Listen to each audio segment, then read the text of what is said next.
So, Nate, just welcome everybody to All Men. And Nate, John was telling me about you and that you have written an interesting book. So, you're welcome to join us. And if you want to share with us a little bit about who you are and what you've done, I'd like to at least make sure we get to that. Okay. So I'm John Fort. Have been working in sexual integrity ministry since 2008, full time, different organizations. I'm currently the director of training at Be Broken Ministries, and we work with men, women, and families. So that includes creating training for men, for betrayed spouses, and for parenting. And I've written a bunch of books. I've co-written books for men in recovery, um, and a lot of stuff for parenting. I wrote a book on identity. So well, that's what that. Yeah, and the latest project, John. Oh, that I'm doing right now is pastor and church training. Oh, A yeah. book, not a book yet, but we've created a 4-hour training for pastors and church staff this fall. We're previewing it to people like yourselves to kind of get feedback. I'm doing one tomorrow for Regeneration Ministries. And Out starting of in Texas. January, we'll actually do that with churches. So we're getting feedback to make it better before we throw it in front of real pastors. Yeah, that's good. Got to get those beta versions out there. That is exactly what this is. Sorry, I got Yeah. this light. Let's see if I can move this. Yeah. Here, maybe. Hang on a second. It just makes you look holy, John. That's Yeah. funny. Oh, the There, that's halo's better. gone, man. There you Yeah, go. now his halo's gone. Yeah. So that John, I don't know that you've met Roy and Micah. I You know these don't think guys? so. Okay, dynamite people. So Roy started actually, I think, a string of counseling centers in Pennsylvania, centered in the Lancaster area, Hmm. and Micah is a star therapist and kind of amanuensis, I guess, Mhm. uh, to Roy, and and they built an amazing studio. They've got not just this podcast studio, but they've got film studios. They've done Roy. Roy writes books like I write blog posts. I don't know how many books the man's written, and they're really good. Well, thank you. It's been fun. I've worked for 25 years now. It's been a while as the clinics grew. I had my therapist once say, "Roy, you got to quit treating people. You've got to pay attention to your therapist." Because I said, I'd be worried of helping somebody, one of my clients, and then all of a sudden, if somebody get me in the middle of a lawsuit, it'll take out Yeah. my whole life, Yeah. So, but we have about 500 and some employees, clinics in central Pennsylvania. But for 25 years, we I wrote, I led sex offender groups, things like that, and 80% of the men could have led you to to Christ, while they were, as you've seen, John and Nate, doing some amazing things that didn't seem Christ-like. Mhm. So, yeah, so I wrote books on fathers mentoring sons. I've got a Campfire Gang series that's like the Chronicles of Narnia. So the 14th book at some point will come out, and we want to do this as a forum where men can um, call in and go over addiction, sex addiction issues, or other types of issues. Hmm. Micah, God has sent him into my life because we've done a lot of starting things, and I'm now 73, and there's ending things that are coming this direction, and so we want to keep things going. We have a missionary minister retreat center uh, called Servants Oasis on 60 acres. Micah is part of the leadership in that area, and I have a book called All Men One on male sexuality, and All Man Two is coming out hopefully in the next, I would hope, 6 months, give or take. So I didn't know you were here, what you did, John. So we did have a church and porn video series. Melissa, well, Troy was part of that. Melissa helps us with our married well one.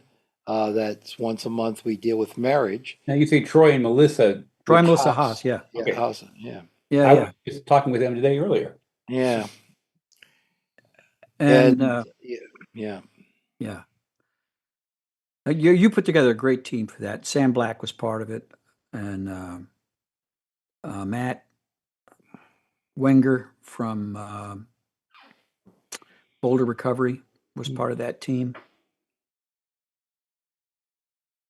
Yeah. So Roy, either you or Micah ever been to the Sexual Integrity Leadership Summit? That's where Troy Haas, that's where I met him, through that kind of stuff. No. In fact, I think at some point I'd like to start to connect up a little bit with that, those group of guys that talked together regarding that. Yep. Yeah.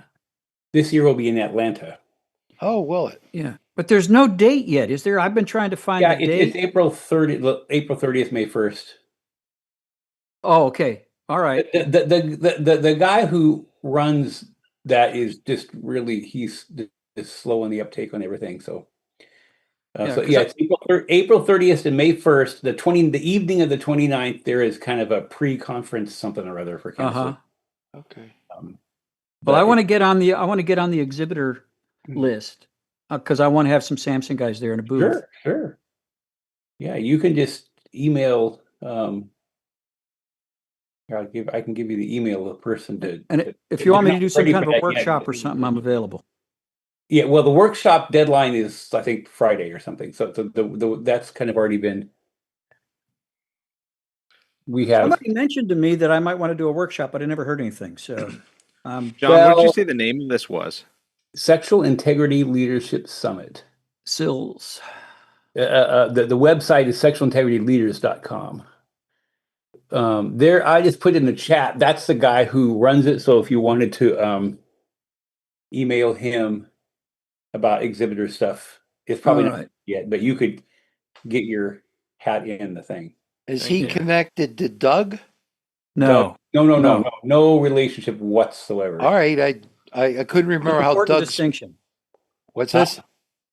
I said that's an important distinction. Well, that's why I said it.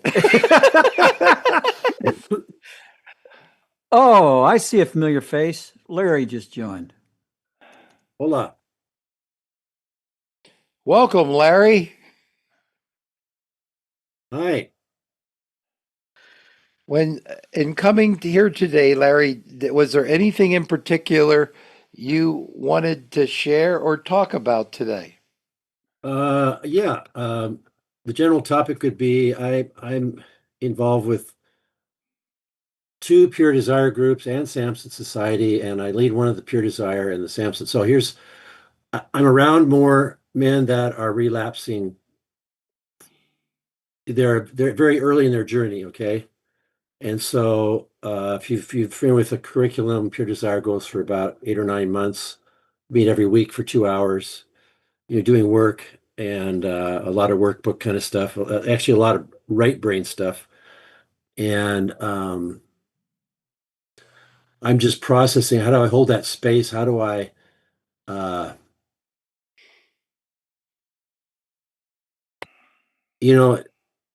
the old thing is, my old sponsor years ago, he said, what you did is not okay, but you're okay. How do I do that? How do I portray that? That yeah, I'm trying to look inside and to care and walk the journey with them, beside them, not in front of them, like those did early in my recovery. And sometimes I don't have any answers. And I don't want to just, and some of them are in the place. Well, is there another book? Mm-hmm. Do I need to read Patrick Carnes again? Do I need to do this or that? And I want to my old sponsor would say to me, I was in another, again, was an anonymous program, and still am, about 10 years. And he told me, he said, there's 12 simple steps for complicated people. Larry, just do the simple things one day at a time, one step in front of the other. And that's all I got. And I wish I had more. Mm. Can I ask a question, Larry? Sure. Do you feel like you need all the answers to play that role? Ha! Sorry. Oh, I know where that leads. I guess as I get older, I have I'm sure of a lot. I'm sure of. I'm not very sure about a few things, but I am sure about a very few things. So the kind of like the more I grow, the less I know. Mm. And the deeper I go, the more excavation I do. I realize I still have a lot of work to do. But so the answer is no, of course, no. And I realize that the workbook, the knowledge, if I have correct knowledge, that'll save me, that'll help me recover. That doesn't work. So I'm in that space of trying to lead, trying to get them into their right brain more, beauty and goodness, those kinds of things, rather than I don't know, the Westminster Confession, the Augsburg Confession, or whatever your confession is, Mhm. Am I allowed to ask a question? I'm new to all this. Yeah, Oh, sure, absolutely, yeah. anything goes. It's the wild, wild west. Okay, good. So I was wondering, Larry, are these men older, younger, and do they have a long church background? Mostly younger. I'm 69, Mhm. and there's one guy that's a little older than me, but of the 16, I'm thinking of the two groups, I'm probably among the oldest. Mhm. And then church background, define church. I wasn't raised mostly in America, so evangelicalism a little strange to me. Yeah. I was I raised mean, in do Germany. these guys have a history of going to church most of their life? I would say yes. Okay. So just I've been in recovery for 30 years. And so like what I've seen is that people with a strong church background tend to have a performance mindset. And so they're trying to do the stuff, and God's more interested in creating a relationship with them. And so, that's really hard for people. I have a guy in the group I'm in that wow, he's just having such a hard time with that, of just letting go and wanting to perform well. Mhm. When to check all the boxes, Yeah. do all the devotions, and I remember my old sponsor. He died suddenly last year, actually, and so, but his voice is in my head a lot, and he'll say, "Larry, if you're struggling with step 4 and 5 and 6, you need to go back to step 1, surrender, powerlessness, Mhm. and let's start there again." And that's kind of what I'm sensing, Mhm. but they don't like that. It's not what they're hearing in church. Yeah. No, and that's what I mean by the church. When I meet a guy who met Jesus later in life, they don't tend to have those kind of hangups as much because when they met God, he was just loved them. But when Mhm. people grew up in church, they had this vision of God as a taskmaster, Yeah. and we're trying to please him. And so, like, I know it shouldn't be this way, but sometimes people who became Christians later in life, started following Jesus later in life, have an easier time in recovery. Mm. That's just I don't have, that's not Yeah. statistics. That's just my observation. Yeah. I've noticed the same thing. I think it's a great idea for us to just talk frankly about relapse tonight. Because I'm very acutely aware of the topic right now because it's top plate for me. Just a little over a month ago, I finally went fully public. Recorded a podcast episode talking about my recent relapse. Roy knows about it. I told him about it. Um, and it's amazing. I relapsed and hid it for a while because I was convinced that it would destroy my credibility. It would discourage the people who have been inspired to recovery by my life and example and message. It would probably destroy the Samson Society. I had all these, and a lot of it was just grandiosity on my part. I really thought, that I'm carrying this thing. And so, for Jesus' sake and for the sake of the mission and the sake of other people, I had to just hide the relapse, buckle down, fix it myself, get my feet out from under me, right? And I did that till it didn't work anymore. Finally found a place that felt safe enough, far, far away from home, where I wasn't the Nate and it wasn't a Samson thing. And I got honest. And then, with their encouragement, told my wife. I was convinced she wouldn't be able to handle it. She handled it fine. Went back to apologize to the brothers I'd hidden it from, and went to treatment. I'd been in recovery for 27 years, never been to treatment.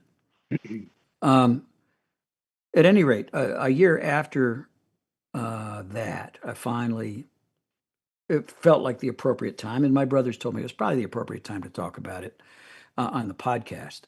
And the response has been so amazing.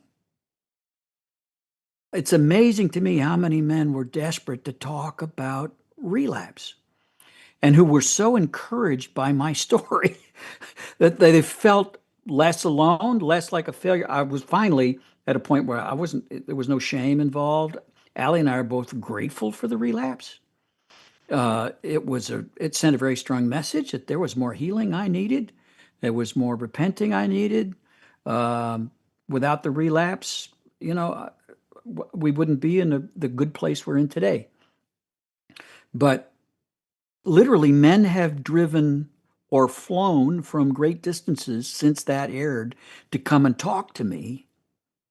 And the fact that I've talked about my relapse makes them feel safe to talk about theirs, and now they're taking their steps toward healing.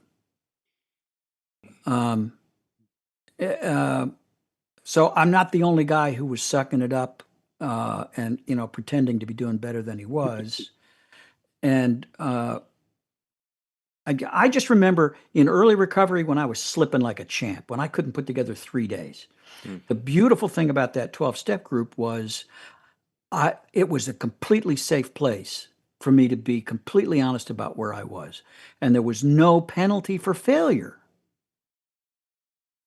But somehow, as years went by, I started to think, all right, I don't have that margin anymore. And now there's penalties for failure. And it's a pernicious process, I think. I've been saying for years that no matter how far down the road of recovery I go, I'm always the same distance from the ditch. Intellectually, I knew that I'm never bulletproof, but somehow on a practical level, I lost sight of that. And then when I did hit the ditch, I panicked. Mm-hmm.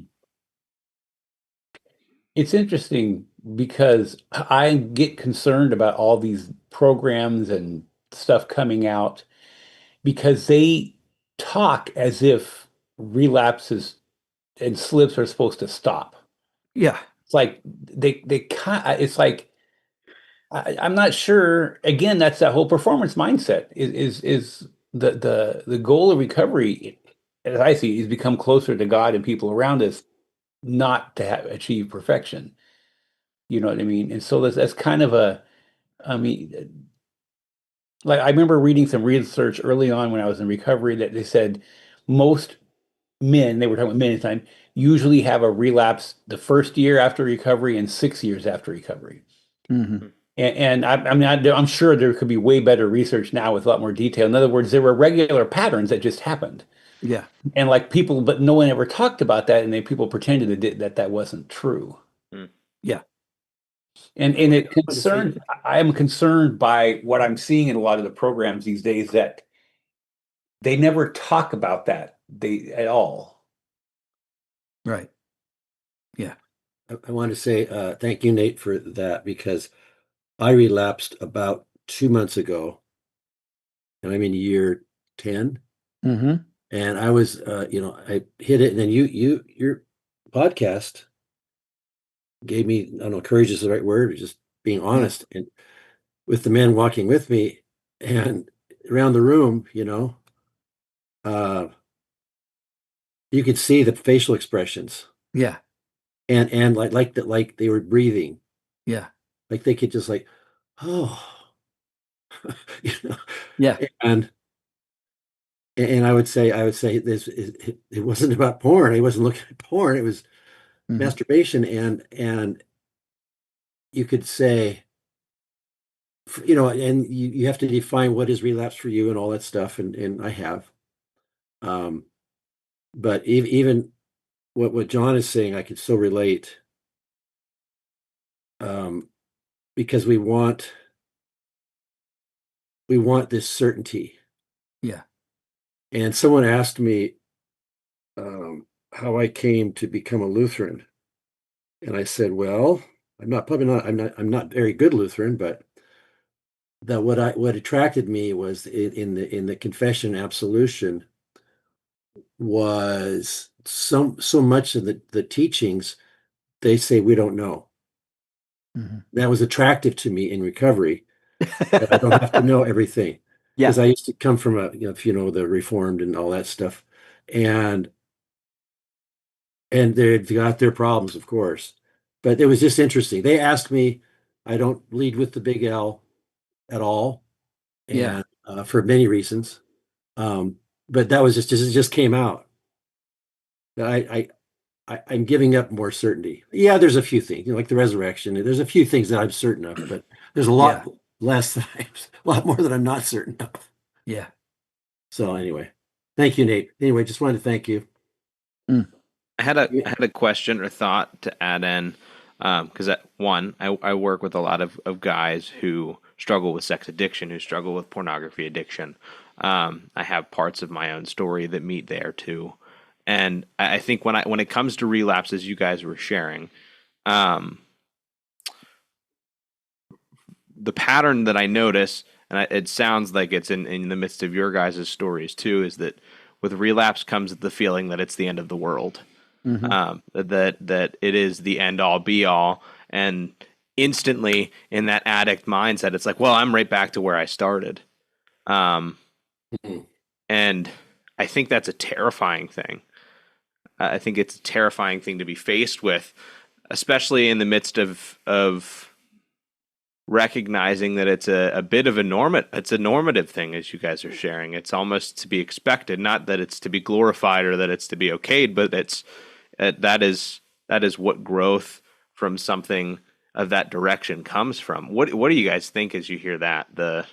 It feels like the end of the world. I mean, how do you face that? How do you work through that?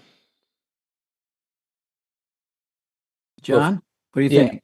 Well, for me, a big part of we have these growth steps, and a big growth step for me was to, like, when there was some kind of a slip or relapse, to, like, okay, well, I know what to do, and not to um get into that, sink into that depressive thing and just stay down.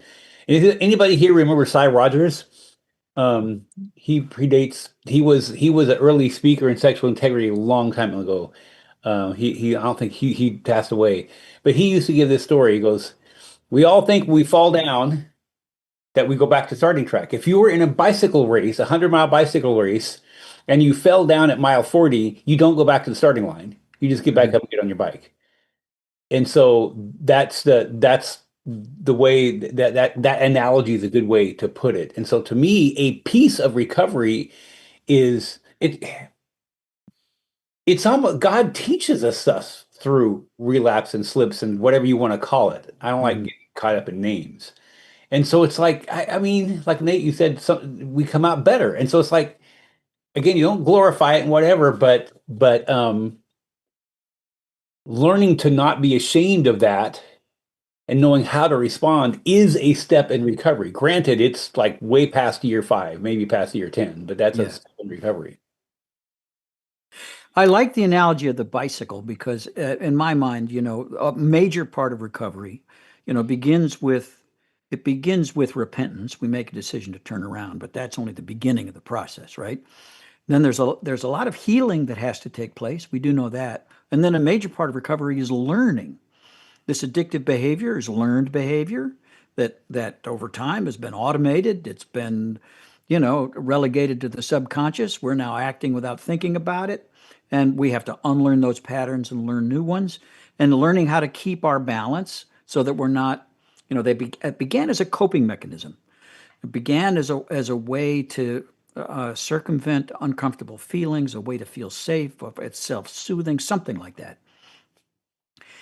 Um,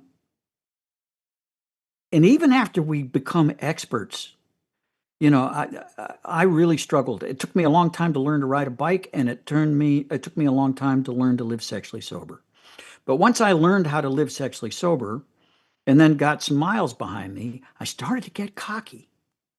And what I forgot is that even the most practiced and professional and skilled bicyclist, if the unexpected happens, or if he loses focus, or maybe gets too, I've got friends who, I have lots of friends who bike. I don't do it because so many of them have had accidents at some point, and I don't want a broken collarbone.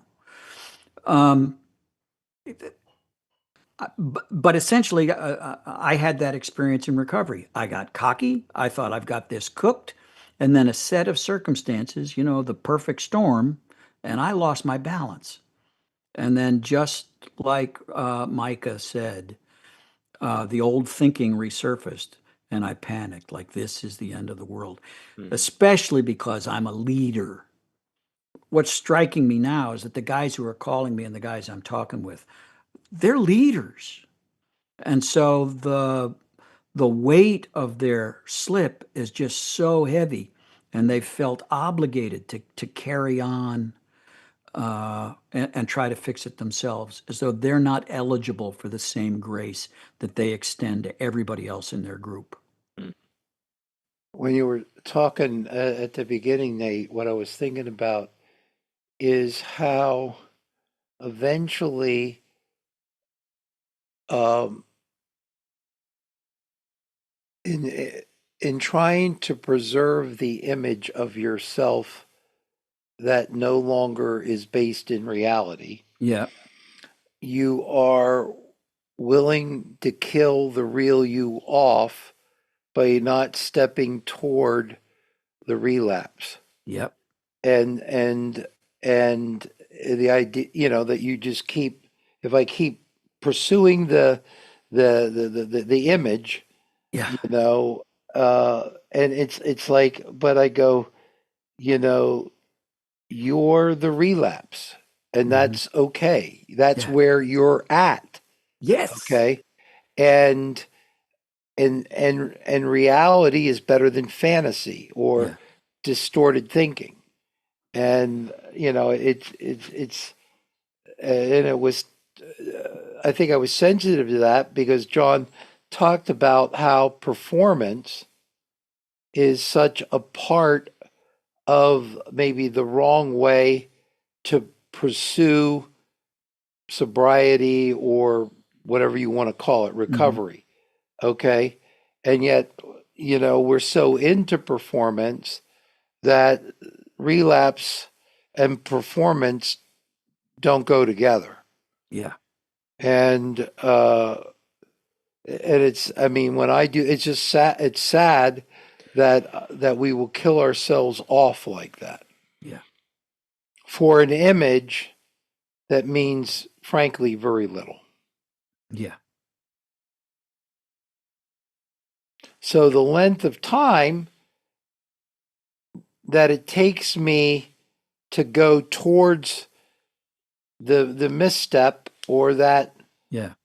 is it I just keep adding to the crap.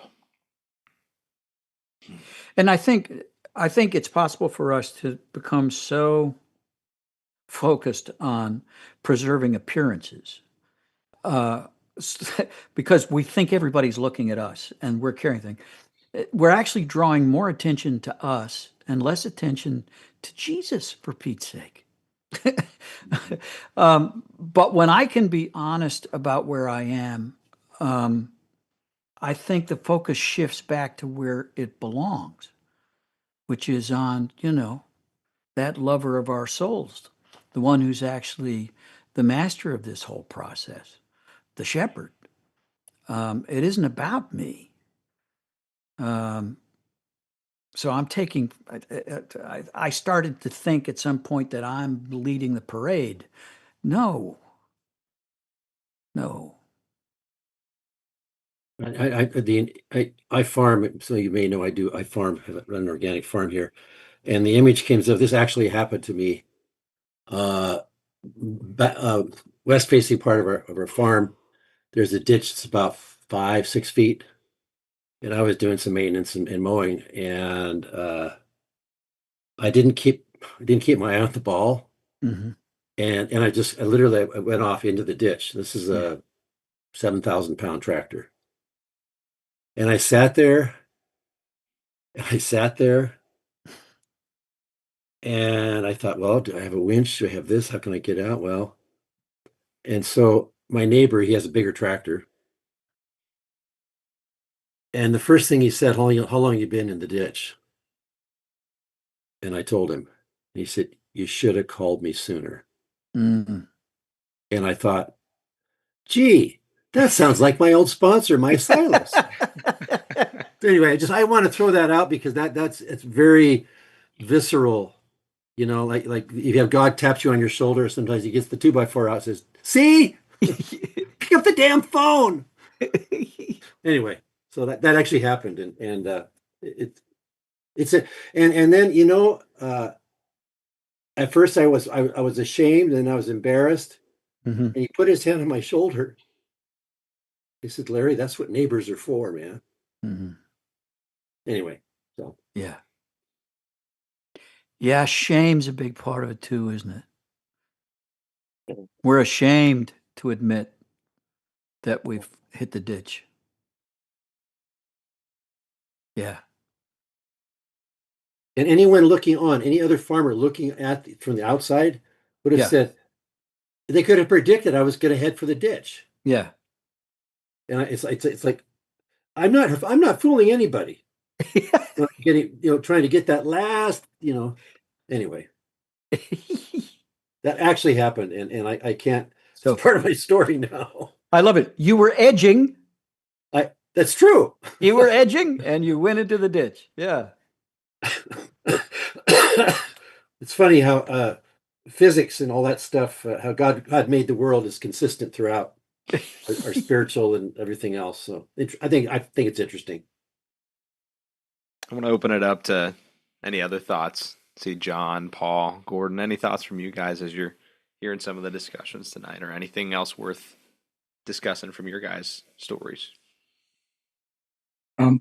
I'll jump in because John, you mentioned Cy Rogers, and he was, you're right, it's going back a few years. He was, he lived about the last 10 years of his life in New Zealand, and so I could actually go and visit him. I could hear him. He would come to Hamilton, to my city, a few times and speak at the church here, and so just he was brilliant. He was just really a unique, servant of God. Really, he had dedicated his life to serving God, and he had a unique testimony and stuff like that. But yeah, it was really So when you mentioned his name, I thought, he was a real blessing. That guy, he was really cool. Mm-hmm. I kind of think too, John, you alluded to how Christians might approach, people that have been Christians in the church a long time, as opposed to maybe newer converts. And I sort of noticed that I sort of almost have a bit of an envy. I attend an SA group, and it's secular, so you get, they're not just Christians, you'll get Muslim and Hindu and atheists and everybody, turning up there. But they're so receptive, and you can just see them embracing God's grace. And I'm thinking, I'm a Christian. I know all the theory. I should be as on board as these guys, but there's really, there just seemed to be a real presence of grace, in those groups. And,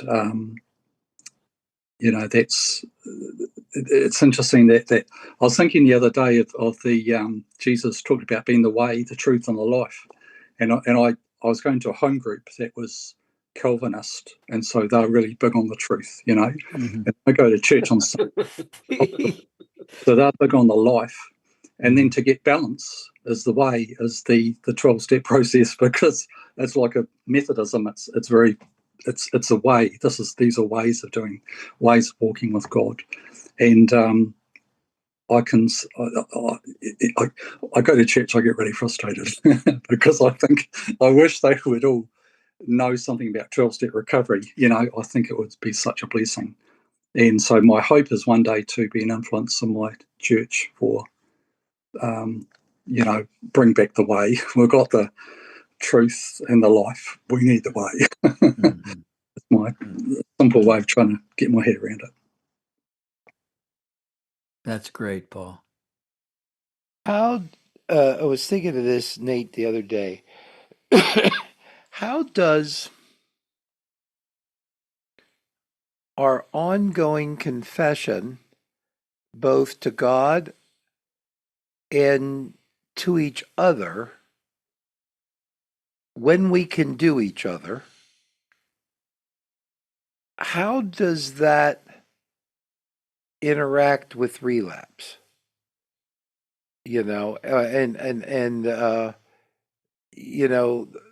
It's like if I accept that, God, I am relapsing, the only question is when and where, and how often, and how oblivious am I to it, because I'm a sinful human being. And yes, I have one type of relapse that I've tended to underline and maybe perform against. Okay. But, so to me, it's like I'm trying to say, God, if I get used to being imperfect with you, and God, I get used to being imperfect with others, it seems like I'll be able to get relapse out quicker. Yeah. But if I get off of the confession continuum, then I'm farther from actually saying it. Yeah. I don't know how I could be sensitive about this and insensitive about that when it's all me. Yeah. So if I've got to have a hard heart here, here, and here, it creates a likelihood I'll go along the edge over there. Yeah. I do know that for me, my specific relapse was going into a massage parlor after 20 years, never been. And I'd had some drinks before I went in. So,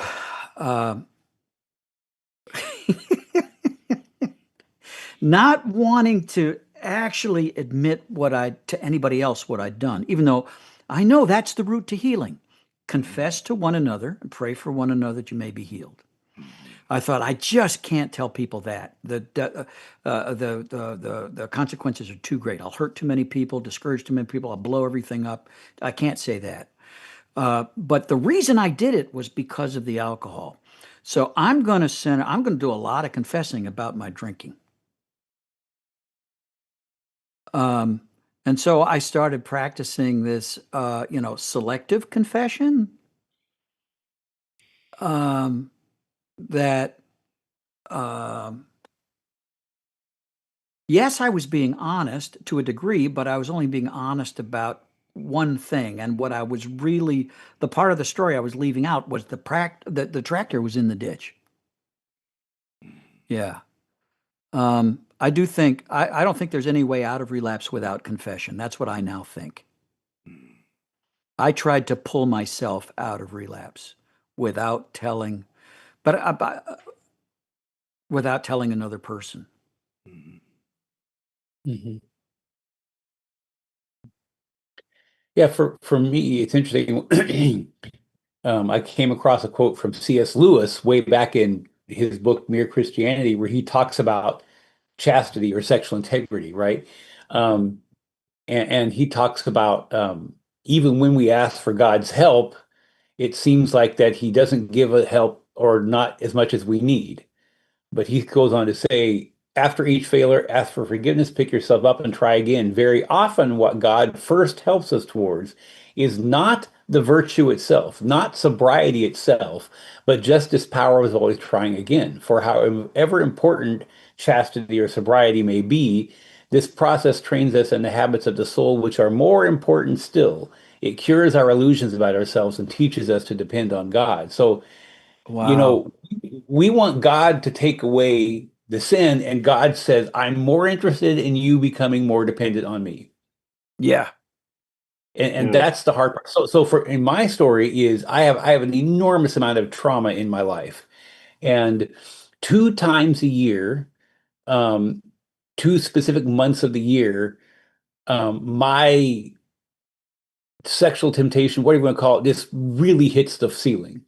And it used to be I've got to get through a year where I don't and it's like and it doesn't mean I necessarily relapse. That's not that kind of thing, but my sexuality is not great during that time. There's a lot of fantasy. I just just have a hard time. And I finally began to realize is like, well, this is due to all the stuff. And I've been to over 10 years of therapy. I've been to EMDR. I've been through everything. It's like it's all great. It's helped me a huge amount. But it's like this is just going to be tough every year.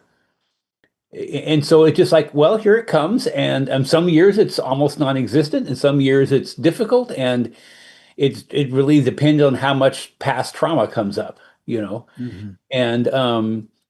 And so it's just kind of like um certainly not giving myself any excuses, and certainly not being dishonest about things, but just like this is the way it goes, you know. And some things are not healed this side of heaven. Mm-hmm.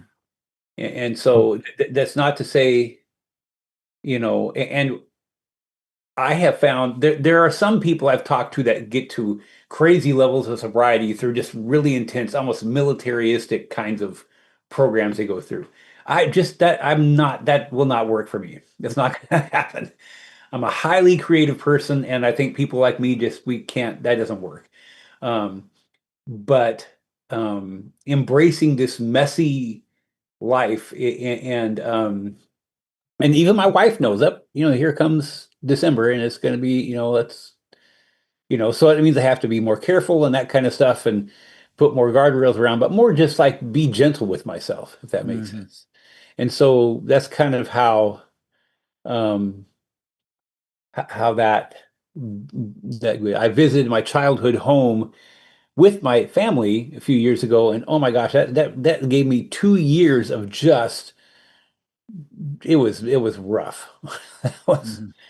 that was a rough, maybe not the greatest idea in the world. Anyway. Yeah. Thank you, John. I can relate to some of that.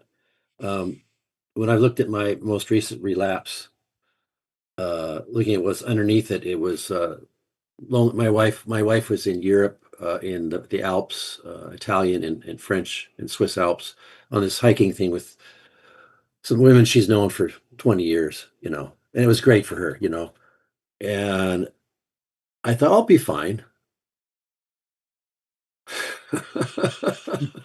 And the underlying emotion was loneliness, Mm-hmm. and I didn't tell anybody about it. I would say, "Oh, I'm sad." Well, no, I was feeling alone, abandoned, all those things. And so I too have I write poetry, and do little used to have a catering business, so I do little that stuff, cooking stuff. And what I'm seeing is that my right brain is with connection. I want the two or three gathered together, not just God. God's important, of course, but it's that what happens when we're two or three are together, what's happening right now. where the Spirit is moving in us, wisdom, hope, strength, etc. That's what I need. And that'll put me in a better situation, I think. And it's kind of more right brain, the feeling part, the creative part, the beauty part, the goodness part. This is, if you want to get in a group of evangelical men and ask them to measure a sunset in the way they would analyze a doctrine. Because I'm trying to get to this. I've even sat at a SAMS meeting. I sat a flower in the middle of the table. I also raise flowers too. So and just what does that evoke in you? And so that's and so I need to practice what I'm preaching now and get back my poetry about loneliness. Yeah. But as well as the connection I get with my Silas, people that know my story and tell the whole story. Because you have to have a lot of good shit to grow good flowers, just saying. Hey guys, I'm gonna have to leave. My wife is in Canada and she just texted and she wants to call. So Okay. when the wife calls, you gotta. So I hate to leave you guys, but I'm so glad you joined us, John. I Thanks, wanted to John. try. John. I've been wanting to for months, and it just every time something's going on. So finally, I was able to do it. Thank you for joining us. Thanks, John. Nice to meet you. Yeah. When John was talking, and I was going to say this, but I'll still say it. Those special months that teach us that we're alive and not everything is completely figured out in a nice, neat package. Yeah. To me, that's the price of being alive, and it's connected to grief. Okay, Yeah. there's something that, and grief doesn't go away. When I periodically I'll remember when we had to turn the machine off on my son, or my brother's death, even though that's a zillion years ago when I was 16, and these types of stuff. And when Larry, you were talking about the people you were giving your life to, trying to help them, and it felt like you were feeling grief for them when they relapsed or when they didn't do something, and yet I found myself thinking, well, one thing with me and therapists is, are you going to be with somebody or are you going to fix them? Yeah. And if you go to be with somebody, you'll be fine. And if you go to fix them, you can't fix you, let alone them. And now you're hanging outside of yourself, trying to be, and how does God deal with his grief when we screw up so often? Because God's doing a lot of good stuff to keep us. He's given us the Bible. He's given us a lot of good things, the Holy Spirit, a lot of things, and we still screw it up. And so the minute, Larry, you start to love on somebody, just the nature of helping them,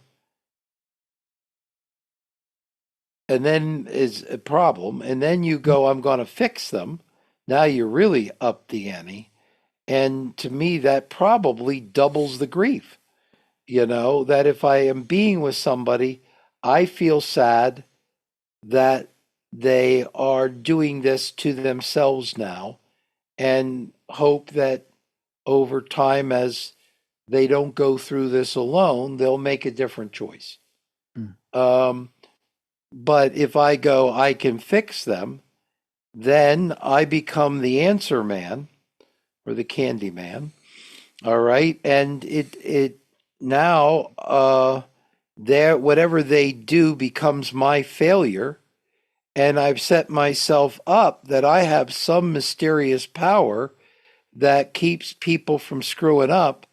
And yet God, who's the biggest power source in the universe, somehow at least has tolerated and developed a plan for my screwing up, but he doesn't stop me all the time. There's times he slows me down. There's times I go, wow, I ordered that thing that's gonna clearly bust up any food plan I had, and the people forgot to bring it, okay, or something like that. So every once in a while, God will shut us down, but a lot of times he sits there and it bees with us through it. I can speak to that a little bit, though, Roy, kind of based off something you and I were talking about a couple weeks ago, I think, at this point. That idea of fixing versus being with. I'm still learning that. I have done therapy for a little while now, for myself, but also with others. And I was talking to Roy not too long ago. I frequently will have long days of back to back to back to back to back clients. And my Mondays, I normally see about 11 hours worth of clients. Oh, And when I'm trying to fix clients, Nate, oh Yeah. my Yeah. gosh. Yeah. At the end of an 11-hour day, it's a long day on its own, but it Yeah. feels like I've gone to hell and back. Yeah. But I was telling Roy a couple weeks ago, I've started to get into rhythm where I don't feel the incessant need to have control over things that I don't have control over, and I don't have that need to feel like I have the capacity to or ability to fix things and can just be with them. And there was a night that after that 11 hours of clients, I had dinner with Roy and was like, man, I just I'm starting to get the hang of it because I'm normally tired at this point, but just have tremendous peace around me. Yeah. It's so much more fulfilling and works a heck of a lot better when you're not exhausted.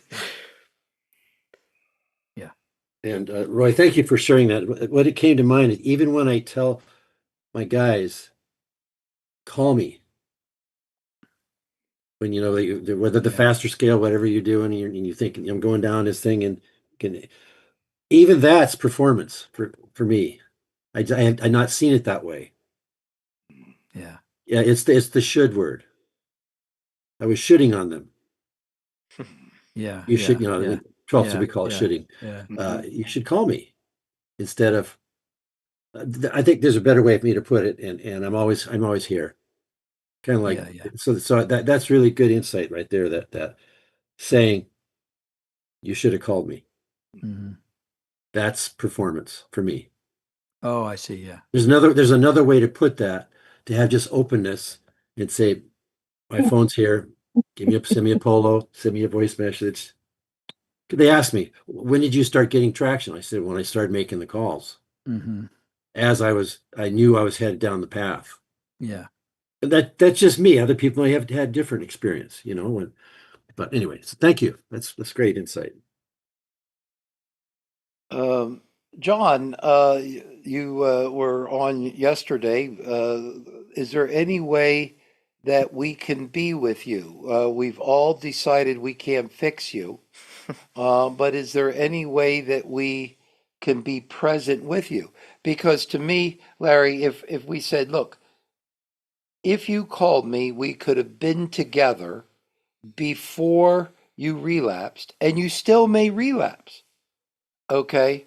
But then we're bonded. It may be that the relapse doesn't happen, but I want to be with you when you need me, if you need, because we're used to people who have been hurt and wounded.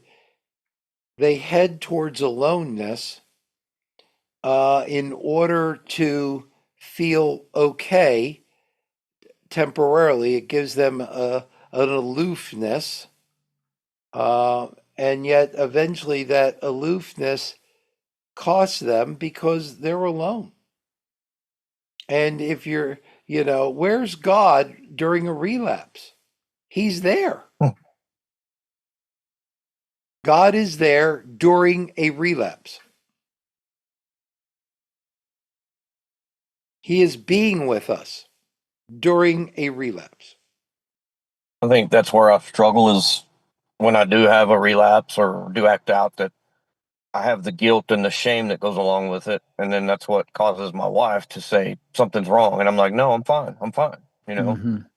Um, and like I said the other night, like last night, that, she was accusing me of stuff that I wasn't doing, but I was doing something else. And I still had that guilt and shame. Therefore, the anger set in and we had a huge blow up. So here I am alone being filed for divorce and hoping that there's some reconciliation here because I don't want the divorce. But anyway, yeah, I just and I've been praying every day that God gives me the strength to go through every day without doing something that I know is wrong, that I know that my wife would think is wrong, and that I know God thinks is wrong. So, but yeah, that's my struggle, is just having the guilt of doing what I was doing. Yeah. Always feeling like I'm not worthy because I know in the back of my mind what I'm doing. So, and I don't know how to get past that. I don't know how to. I mean, I haven't done it in a good while just because of everything I'm going through. I'm like, I don't have any desire to look at anything or do anything like that right now. And I was telling a buddy of mine today, it's like when my wife and I's marriage, everything's going great. That's when I tend to seek out and do things I shouldn't do. And I'm like, why do I do that? Is it the comfort and peace thinking nothing can destroy our marriage, nothing can come between us, but yet I'm doing that and I have the guilt and the shame that follows along. When you talked about that yesterday, okay, it struck me, and I'm glad you tuned back in today, okay, because I know the next period of time is very significant on a number of levels. It's hard to have your life feel like it's in the balance from a marital perspective, and you don't know what's going to happen. And I think there might be a PFA or something that kind of limits your connection. Yeah. Um, yeah. So, but to me, I go when you talked about that yesterday, I thought, what does it mean that when I get close, I need to distance? And and is that distancing protecting you? Is that distancing protecting her? So that somehow I'm a bad guy. And I've never got over the concept that I, John, am a really, really, really bad guy. And if I start to doubt that I'm a bad guy, okay, which by the way contradicts what God really views me as. All right. But we go with our view versus God's, seems a little less relevant, sadly. All right. And so I'm a really bad guy. And then if she gets too close to me and she discovers I'm a bad guy, it's going to really, really hurt. So what I'll do is almost get control in some bizarre way and step towards what distances myself so that I give her up before I lose her. Because I'm afraid I'm a bad guy, and anybody that would really know me would walk away from me. And yet, John, I don't know you hardly at all, but I was, in preparing for this, I said we had a great conversation last night with a couple of guys. And if a guy shows up from last night, I was telling the team that does the functioning out here, you may hear more of a story than each one being distinct. And so to me, I think there's a reason why you step towards distancing from her. And I think there's probably bad reasons for it, but probably good reasons too. Because I believe you said she has a painful journey herself. And so you have two wounded people whose skin is soft. And if they get too close for too long a time, their touch may hit a wound. And so so some couples are scared of ever becoming too close. Because when she's quizzing you and you're repeating in your own head all your badness while she's quizzing you, I, as a therapist, am saying, why is this woman quizzing him in a way that she's looking for something to distance to? And when you say what she discovers is wrong, if I accused you, hopefully this is true, John, of being a homicidal maniac and serial killer of the year, I would hope you'd look at me and say, Roy, you're completely out to lunch on that one.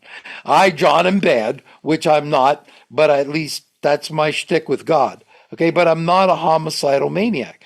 Well, then you look at me and go, why did Roy accuse me of being a homicidal maniac?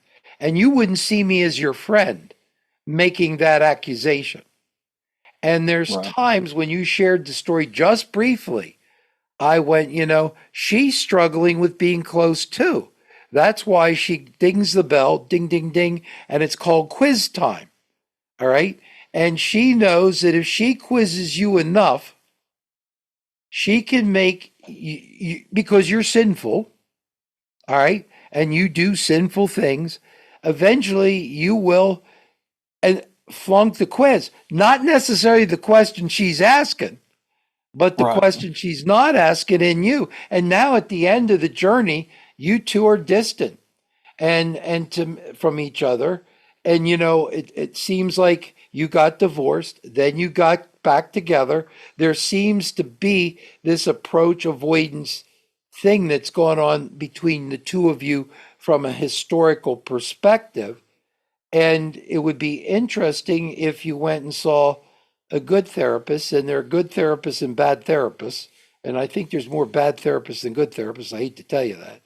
And to see how is it that we're afraid of each other while we get close?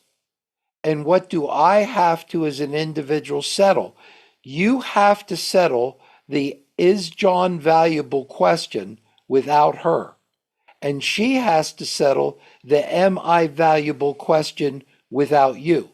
And when we look at any other person to say, if you perform right, I'm valuable, and if you perform wrong, I'm not valuable, that's not that other person's question to answer. You have value even though you failed. She has value even though she fails and even though she doesn't fail. And what you described as the stuff we're going through, divorce, and we got back together, and then now she's filing for divorce again. That's the childhood that she lived with her parents. And she swore up and down she would never have someone like her dad who had affairs on her mom, which I haven't had an affair. I do have my share of issues. But yeah, it's almost like when I feel like our marriage is good and things are going well, she's wondering what's fixing to happen. And this does not justify any of your behavior. Okay? We say our behavior isn't justifiable, but it can be explained. Okay? I would like to know that. And if I was seeing her individually and she told me that, I would say this guy might be a turkey. He may be not perfect. He has to work on his own stuff. But why would you ever give him permission by expecting that of him? You should be sitting there saying, I expect John to be this. All right. And it's almost like there's a way she creates the future, the past, in how she deals with the present and the future. And you do as well based on your view of yourself, which isn't positive. And together, you feed off of each other. And that's why, John, you could sit there and say, okay, we're going to get divorced. All right. And you're going to be miserable and she'll be miserable. And then you may get back together because that's happened before. Or you'll say, Roy, I'm going to go out and find another person and not have the same result. And I'm suggesting to you that if you don't work in your own individual way with therapists and different groups and change that view of yourself, people marry each other at the same level. Don't let this word scare you, of ego differentiation.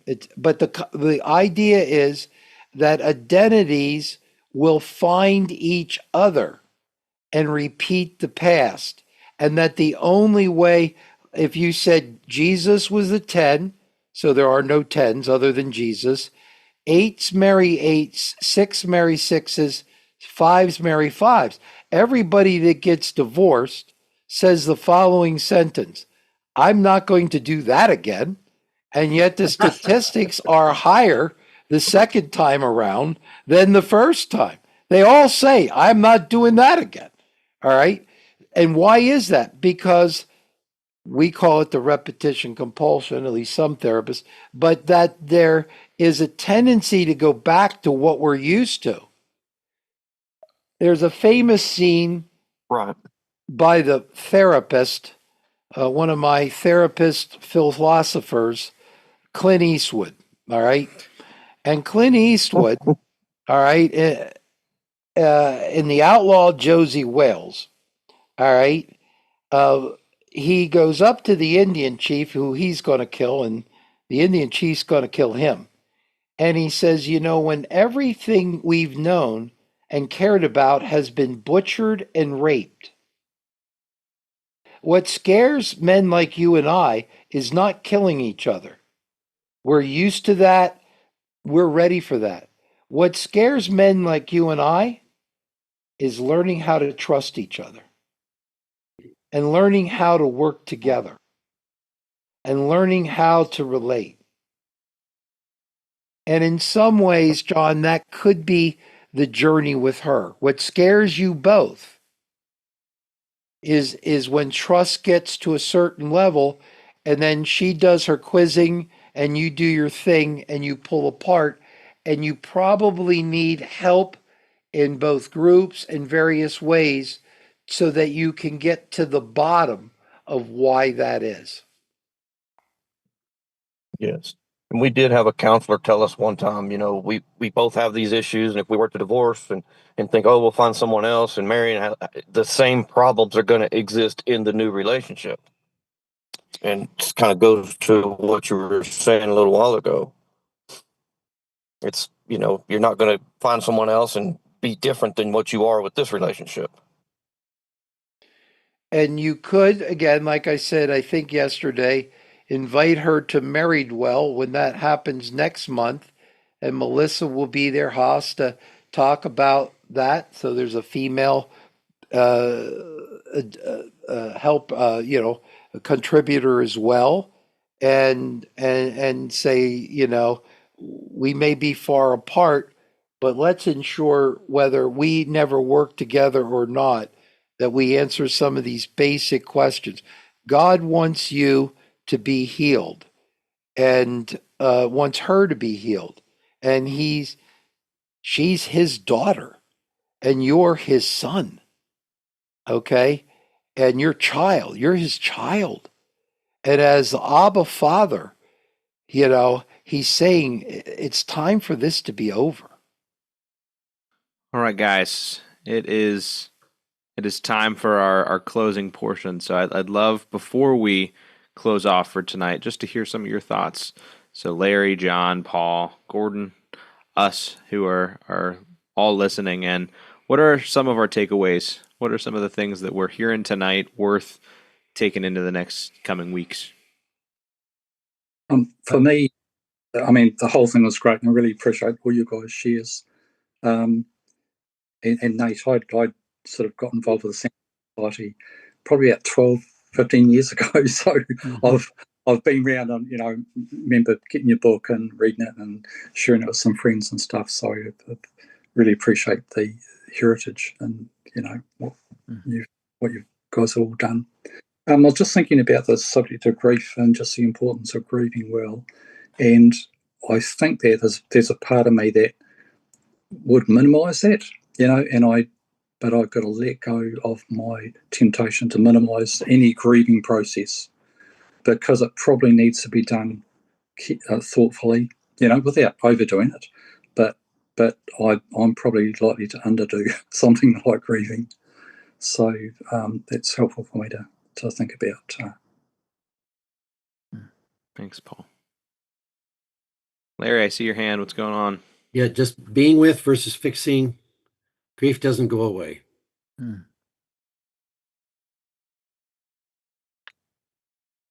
guess my takeaway from this is that you can expect to fall off the bicycle. But pick up your ass for. Thanks, Gordon. John, any thoughts before we close? I wonder if before we close, if I could read something that the Samson Society issued today on its Facebook page. Really struck me, and it does intersect with some of what we said tonight. Would that be all right? Yep, let her rip. Yeah. We often learn to see our emotional pain through a medical lens, something to diagnose, medicate, or manage. While medication and therapy can absolutely help, what's often missing is a compassionate understanding of why these symptoms exist in the first place. Anxiety isn't just random chaos in your nervous system. It can be the echo of times when you had to stay alert to survive, when your body learned that safety meant vigilance. Depression isn't laziness or lack of motivation. It can be a form of deep protection, your body's way of saying, I'm overwhelmed and need to power down for a while. Compulsive behaviors, scrolling, eating, porn, work, alcohol, control, aren't moral failings. They're strategies your system created to bring a moment of relief when life felt unbearable. What looks like dysfunction is often adaptation. What looks like brokenness is actually evidence of your body's brilliance, doing whatever it could to keep you alive when there weren't safer options available. When we stop fighting our symptoms and start listening to them, something shifts. Anxiety becomes a signal of where fear still lives in the body. Depression reveals the weight of grief that hasn't yet been expressed. Compulsions show us the places where comfort and connection are deeply needed. There's a profound wisdom underneath what you call symptoms. Your body doesn't speak in words, it speaks in sensations, impulses, and patterns. When we meet those parts of ourselves with curiosity instead of criticism, something sacred happens. The body begins to trust that it's finally safe to feel. There's nothing wrong with you. There's just pain that has been waiting quietly, patiently for your attention. I want to have us point an arrow to what was written there. It is absolutely fantastic. And I appreciate your ministry reaching out to us, Nate, and reaching out in that way. I mean, these are messages, and we need to take in the messages. And even if the message isn't what I want, if it's true and it's real, I have to face it. Yeah. John, is there anything you want to say as we move towards closure? There's nothing I want to say. I appreciate this podcast, and I'm very grateful to be joining it. Thanks, John. We'll be praying for you, John, in the next period of time. These are key moments. Mike, is there anything you want to add? I was debating on if I should give the best yet worst advice that I've heard. I think I will. We'll see. We'll see. I think I will. I say this to you, John, but I say this to others listening as well. You shared of the guilt. You shared of the shame. And I know one of the routine things that I hear is the importance of seeking to break that guilt and break that shame as much as you possibly can. And I think some of that comes through confession, as we spoke. I think that comes through a multitude of lenses, because the guilt and the shame is the exact stuff that pulls the addictive self and the addictive parts of us back into that cycle. And so me, as the anxious person, when I hear that, I hear, well, great, now I get to be guilty and shameful of my guilt and shame. And I'm like, yay, I get to deal with a second layer now of guilt and shame, that when I'm met with my own guilt of falling into things that I didn't want to, or shame of falling into, now I get to be doubly guilty of being guilty that I'm feeling guilty, and shameful that I'm being shameful. And so I say that because it's a bit of a double-edged sword, because it is incredibly true. And I say the second part to say just not to let yourself fall into the second piece, or to seek continued confession and discussions in the midst of both of those worlds. But it is very true. That guilt and that shame is just as dangerous as the behaviors we're seeking to stay away from. And if you find yourself falling into that, I think that's just as important to talk about too. I say that from the bottom of my heart to anyone listening. Thank you. I want to be able to walk around and not feel guilty or shame about what I'm doing. So I've got to find a way to not do those things. We need to wrap up our podcast today, but the good news is Jesus continues to finish his good work within you. And I'd like to add another good news. He is not intimidated about our stuff. Yeah. All right. As he transforms you, you'll begin to see life's biggest challenges as holy moments. We talked about how owning a relapse, or the moment of relapse, is a moment where God is present. Acknowledging our sinful choices, emotional struggles, and relational difficulties isn't easy. Today's holy moment prompted us to reflect closely on our responsibilities, allowing us to collectively seek God's strength for change. Please feel free to invite anyone you know who might benefit from our conversations. May God bless you with the strength to practice Ephesians 4, 2, and 3 daily. Always be humble and gentle. Be patient with each other, making allowance for each other's faults because of your love. And I think you could see that lived out in how people treated each other today. Make every effort to keep yourself united in the Spirit, binding yourselves together with peace. Now remember, God is quite the conversationalist. He's constantly talking. So talk and listen to God today. Take care. See you next month.